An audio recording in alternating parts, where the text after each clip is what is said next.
Venus del Espejo, hacia 1555, óleo sobre lienzo, 124 por 104 centímetros, Washington National Gallery of Art.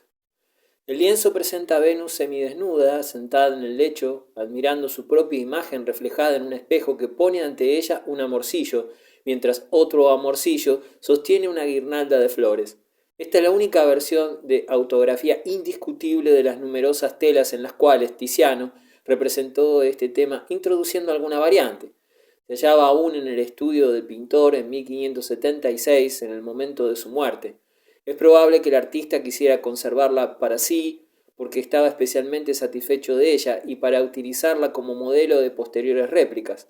Vendida en 1581 por Pomponio Vecellio, hijo del pintor, a Cristoforo Barbarigo, fue cedida por los herederos de este al zar Nicolás I en 1850. Por fin, en 1931, el coleccionista Andrew Malone adquirió el cuadro al Hermitage y 6 años después lo donó a la National Gallery de Washington.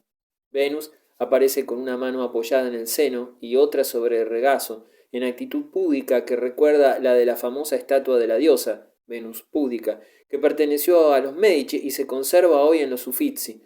Tiziano podría haber visto la escultura o una copia suya en su estancia en Roma en 1545-1546, pero, aun inspirándose en un modelo antiguo, realizó una imagen de cálida sensualidad merced a un sabio uso de la luz y del aprovechamiento de las posibilidades que ofrecen los pigmentos al óleo.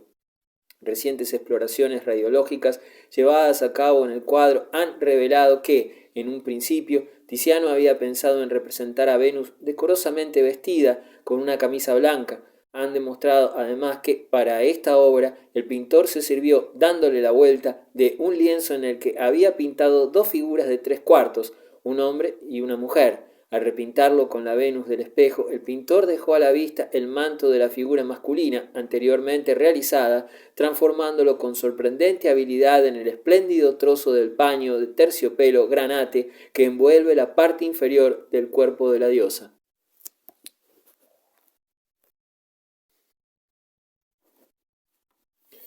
El entierro de Cristo, 1559, óleo sobre lienzo, 130 por 168 centímetros, Madrid, Museo Nacional del Prado, firmado Titianus Vesalius Aeques Caes.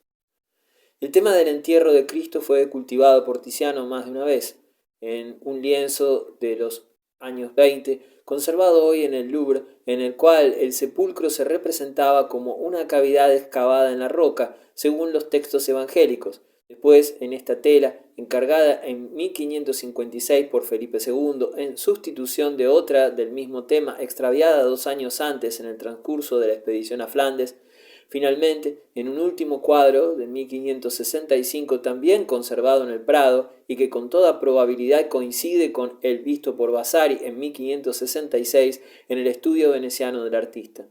Este cuadro fue enviado por Vecellio a Felipe II en 1559 junto con las dos poesías Diana y Acteón y Diana y Calisto. Entró en el Escorial en 1574 y fue colocado sobre el altar de la epístola de la Iglesia Vieja, lugar de enterramiento de Carlos V. Robado durante la invasión napoleónica, fue mutilado por los 4 lados, devuelto a España, fue colocado en otro lugar del monasterio para ingresar en 1847 en el Museo del Prado.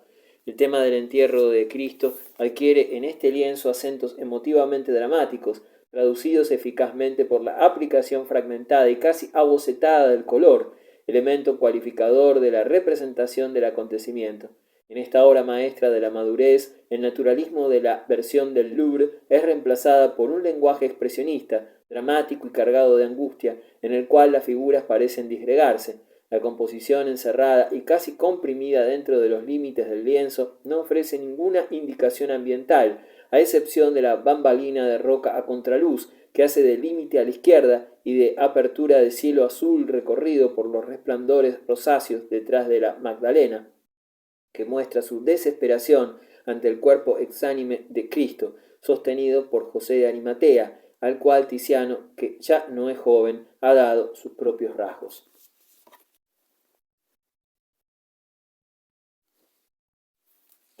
La Anunciación. 1560-1565, óleo sobre lienzo, 403 por 235 centímetros, Venecia, Iglesia de San Salvador, firmado Titianus Fecit, parte de la firma original Faciebat. La pintura fue encomendada a Tiziano en 1559 por el rico comerciante Antonio Cornovi de la Vecchia como retablo para su propia capilla funeraria en la iglesia agustina de San Salvador de Venecia. Ejecutada probablemente entre 1560 y 1565, representa la anunciación, o mejor, la realización misma del anuncio mediante el misterio de la encarnación, como indica una serie de elementos que se apartan de la iconografía tradicional. El ángel anunciador, en efecto, no lleva en la mano el acostumbrado lirio de la pureza, sino que cruza los brazos sobre el pecho en una actitud por lo general reservada a la Virgen. Esta es representada no como una muchacha despavorida, sino como una mujer consciente y serena. La Virgen se aparta del velo del rostro, no en un intento de cubrírselo, como en la antigua estela funeraria de la colección Grimaldi, en el cual Tiziano se inspiró probablemente, sino descubriéndolo y dejando que lo inunde la luz divina que procede de lo alto, donde aparece en un coro de ángeles la paloma del Espíritu Santo, en una actitud de completa aceptación del suceso milagroso. Abajo, a la derecha, hay un jarrón que contiene flores rojas, alusión a la virgindad de María, perenne e incorruptible como el fuego, como precisa la inscripción que hay debajo, ignis ardens non comburens, fuego que arde y no quema. Es posterior, por el contrario, la otra inscripción que aparece en el registro inferior del cuadro, Titianus Fecit, en el cual la representación del verbo ha sido tradicionalmente interpretada como una orgullosa declaración que hace el autor de su propio valer como artista. Las exploraciones radiográficas han revelado que, en realidad, el lienzo estaba originariamente firmado Titianus Faciebat. Los contemporáneos, entre ellos Giorgio Vasari, no apreciaron plenamente esta pintura, que les pareció de una desconcertante novedad por la aplicación sumaria y crepitante del color y por el uso revolucionario de la luz que crea fulgores incandescentes. Autorretrato, hacia 1562, óleo sobre lienzo, 96 por 75 centímetros, Berlín, Staatliches Museum zu Berlin, Preußischer Kunstmuseum, junto con un lienzo custodiado en el Prado, constituye uno de los dos autorretratos de Tiziano de autoría indudable que han llegado hasta nosotros, además de numerosas efigies de sí mismo que el pintor escondió en cuadros de tema sacro o mitológico. Algunos estudiosos fechan este autorretrato en torno a 1550, observado que tiene un aspecto todavía vigoroso y que su barba no ha encanecido. Es más probable que fuera realizado alrededor de 1562, fecha que parecen confirmar la paleta de tonos apagados y la factura pictórica rápida e irregular, característica de la producción tardía del artista. Los que se inclinan por esta ubicación cronológica identifican el cuadro con el autorretrato descrito por Vasari en la edición de 1568 de Las Vidas, visto por él en 1566 en casa de Tiziano. Un retrato suyo que había acabado hace 4 años, muy bello y natural. La disposición de la imagen es sencilla y muy eficaz. A diferencia de la tela del Prado, aquí no aparecen instrumentos que aludan a la actividad del pintor. El único elemento que recuerda las vicisitudes humanas de Tiziano es la cadena que destaca sobre la camisa clara, insignia de la dignidad del caballero de la Espuela de Oro que le había conferido Carlos V en 1533. La caracterización psicológica del retratado es confiada por entero a los rasgos físicos y a la actitud de la figura. Esta se sitúa majestuosamente en el espacio mediante la postura enérgica y decidida, el movimiento contenido del busto y de los anchos hombros, la tensión vigorosa de las manos.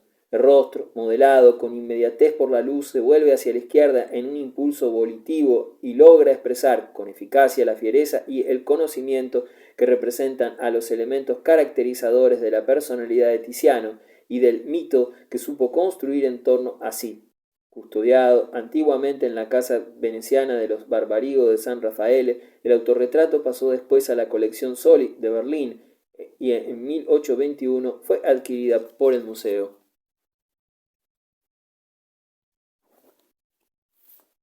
Magdalena penitente, 1565, óleo sobre lienzo, 118 por 97 centímetros, San Petersburgo, Museo Estatal del Hermitage.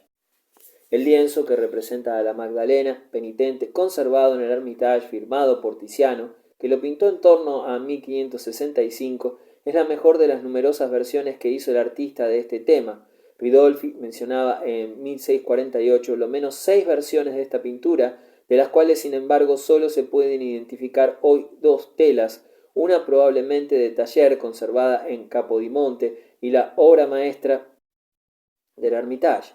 El propio pintor debía de estar muy ligado a este cuadro, ya que lo conservó en su casa hasta su muerte en 1576.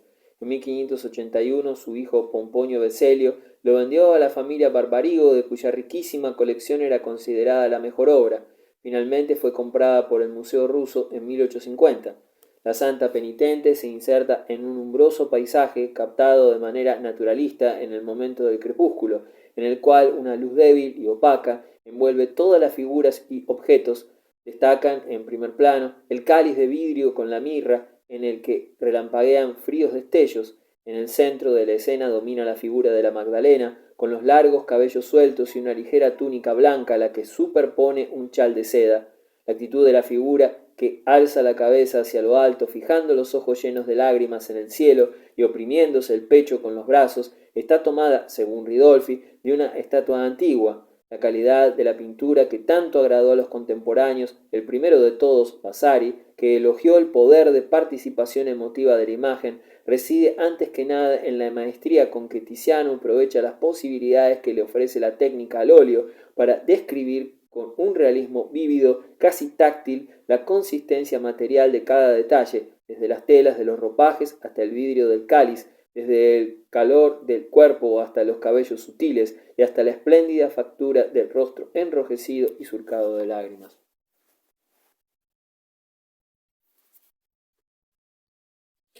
Venus vendando al amor. Hacia 1565, óleo sobre lienzo, 118 por 185 centímetros. Roma, Galería Borghese. Quizás vendido por el cardenal Sfondrato a Escipione Borghese en 1608, fue pintado en torno a 1565 durante un periodo en el que el pintor pasó en su región natal de Cadore, cuyas montañas se ven en el fondo. El tema es de difícil identificación. El lienzo, de hecho, no se menciona en los documentos contemporáneos y los primeros textos que lo describen, en el siglo XVII, lo interpretan como Venus que venda al amor entre dos ninfas o como representación de las tres gracias, siguiendo una tradición antigua retomada en el siglo XVII, con arreglo a la cual Venus es una de las tres gracias. Gran parte de la crítica moderna, por el contrario, ha hecho una lectura en clave moralista y pedagógica del cuadro, que representaría la educación de amor, vendado y por tanto ciego, conforme a una tradición inaugurada por los triunfos de Petrarca, y luego muy difundida en textos literarios e iconológicos, como también en las silografías y en los naipes renacentistas. Panofsky, 1939-1969, ha propuesto, por el contrario, una interpretación de la escena en clave neoplatónica. El Cupido vidente, que se apoya con aire melancólico en el hombro de Venus, representaría al amor celestial, Anteros, que eleva el ánimo humano a la contemplación de Dios, mientras que el vendado se referiría al amor humano, Eros. Las dos ninfas se podrían entender como alegorías del amor conyugal o del placer y de la castidad. La obra nos presenta con toda certeza el sentido de dramática fatalidad que connota el sentimiento amoroso, mostrado aquí en la actitud decidida y al mismo tiempo casi indiferente de Venus, que vuelve la mirada más allá de los demás personajes y del propio observador en la tristeza del amor vidente, en el movimiento de la ninfa, que acude llevando un arco más de la talla de Apolo que de la de Cupido, en los tonos llameantes del cielo crepuscular del fondo, con el que establecen un eficaz contraste las tintas azules del manto de Venus, las alas de los amorcillos y las montañas.